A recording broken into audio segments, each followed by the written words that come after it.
OK, toto je jeden z tých príbehov, ktoré by asi nikto nevymyslel. Príbeh o tom, ako malý nezávislý label z Bratislavy našiel prakticky neznámeho umelca z Brooklynu a spravil z neho globálny fenomén. Poďme sa na to pozrieť, ako sa to celé zomlelo. Celé to vlastne začína jednou otázkou, ktorá na prvý pohľad nedáva vôbec zmysel. Keď si vyhľadáte najväčšie hity jedného kontroverzného amerického repera, neobjavia sa na kanáli nejakej obrovskej americkej značky. Nie. Nájdete ich na kanáli, ktorý sa volá Fakt.CK.TM a sídli na Slovensku. Ako je to vôbec možné? Aby sme to pochopili, musíme si najprv predstaviť hlavnú postavu. A tou je samozrejme newyorský reper Tekashi 6ix9ine. A presne tu je ten kľúčový paradox. Takže na jednej strane tu máme tohto, povedzme, drsného, hlučného umelca z ulic New Yorku. A na tej druhej? Maličký, v podstate neznámy label z Bratislavy. Tieto dva svety vyzerajú, ako by nemohli byť od seba vzdialenejšie. No práve ich spojenie odpálilo medzinárodnú kariéru. Dobre, poďme sa teraz pozrieť na druhú stranu zemegule a na tie hlavy, ktoré za týmto celým, naozaj nezvyčajným partnerstvom stáli. Tak, to je ten tajomný hráč. Je to label FCK-TM.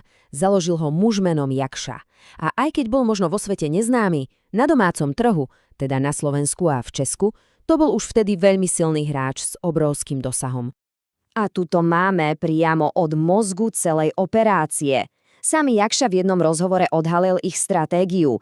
Nebola to žiadna náhoda, bol to úplne premyslený ťah. Cieľom bolo najprv dobiť Európu a až potom s touto silou za chrbtom sa vrátiť do Ameriky. A toto je naozaj geniálne. Volali to z Európy späť do Ameriky. A je to presný opak toho, ako to robia všetci ostatní. Väčšinou sa umelci snažia preraziť doma a až potom idú do sveta. Faxem to celé otočili. Rozhodli sa, že z neznámeho Američana urobia najprv európsku hviezdu. Ale fajn, ako sa toto celé vôbec dalo dokopy? Musíme sa vrátiť trochu v čase, aby sme zistili, kde to celé vlastne začalo. Všetko sa to začalo, verte či nie, ešte v roku 2014. Chalani zo slovenskej skupiny HH Crew, konkrétne producent Dalib, si všimli na nete nejakého Tekashiho. Vtedy bol úplne neznámy, mal možno pár stoviek sledovateľov. Oslovili ho, spravili spolu skladbu Rolling Stones a cez nich sa dostal k ich labelu FCK-TM. Jakša v ňom videl obrovský potenciál a v roku 2015 s ním podpísal zmluvu. No a zvyšok je, ako sa hovorí, história. A tu je fakt, ktorý to celé počiarkuje a je to proste neuveriteľné. Svoj úplne prvý koncert v živote Tekashi 6ix9ine neodohral niekde v rodnom Brooklyne. Odohral ho v Bratislave, v klube Babylon. To len dokazuje, ako veľmi boli odhodlaní vybudovať jeho meno najprv tu, v Európe. Poďme si teraz rozobrať, ako presne ten ich nekonvenčný plán vlastne fungoval. Aké boli jednotlivé kroky? Takže, tá stratégia mala 4 hlavné kroky. Poprvé, šokovať. Jeho výzor a zvuk boli pre strednú Európu niečo úplne nové. A to prirodzene pútalo pozornosť.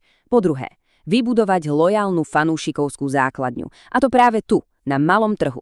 Po tretie, tento počiatočný úspech a peniaze z neho použiť na financovanie jeho veľkého návratu.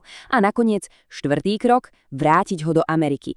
Ale už nie ako neznámeho chalana, ale ako virálnu senzáciu s európskym úspechom za chrbtom.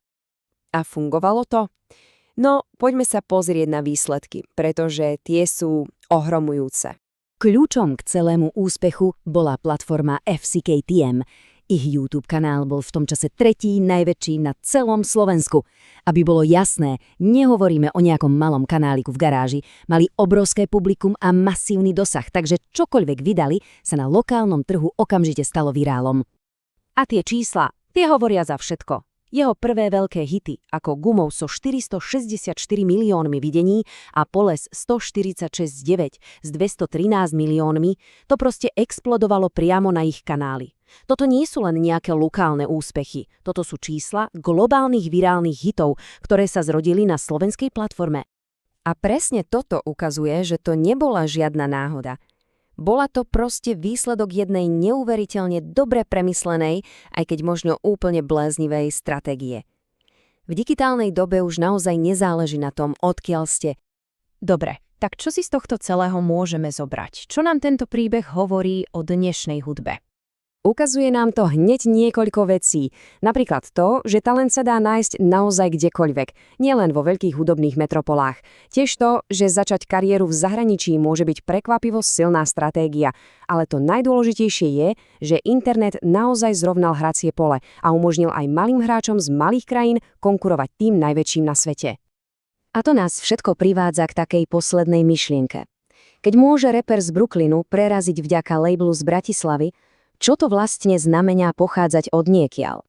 Možno v dnešnom svete už geografický pôvod naozaj stráca na význame.